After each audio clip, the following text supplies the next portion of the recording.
একটি ভেড়ার 7টি cute cute বাচ্চা ছিল। একদিন যখন তারা খেতে বসে তখন মা ভেড়াটি বলে, খাবার আনার জন্য আমাকে বাইরে যেতে হবে, কিন্তু খাবার নিয়ে আসতে আসতে আমার অনেক রাত হয়ে যাবে। এর ভিতরে যদি কেউ ডাকে তোমরা কিন্তু কেউ দরজা খুলবে না, কারণ একটি শয়তান নেকড়ে বাইরে সারাক্ষণ উৎপেতে থাকে তোমাদের খাওয়ার জন্য। আর ভেড়া মা বাইরে যাওয়ার কিছুক্ষণ পরে শয়তান নেকড়েটি তাদের মা সেজে তাদের দরজায় ঠকঠক করতে থাকে। কিন্তু বড় বাচ্চাটি যখন দরজা খুলতে যায় তখন মেজো বাচ্চাটি বলে, দাঁড়াও আগে ভালো করে শুনে নেই।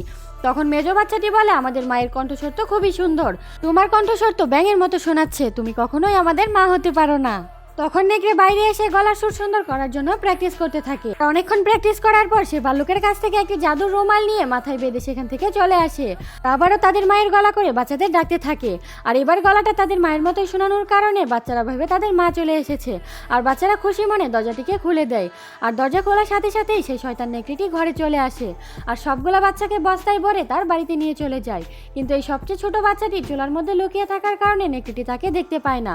আর ভেড়া মা যখন বাড়িতে চলে আসে তখন ছোট বাচ্চাটি তাকে সবকিছু খুলে বলে। তখন ভেড়া মা খরগোশদের কাছ থেকে নেকড়ের বাড়ির ঠিকানা জেনে সে সেখানে চলে যায়। আর নেকড়ে যখন কাঠ আনার জন্য বাইরে যায় তখন ভেড়া মা সেখানে গিয়ে তার বাচ্চাদেরকে বাঁচিয়ে নেয়। আর সেই বস্তার মধ্যে তারা অনেকগুলো ইট ভরে সেখান থেকে চলে আসে। এই যে তোমাদের মধ্যে 95% মানুষ ভিডিও দেখো কিন্তু সাবস্ক্রাইব করো না কেন?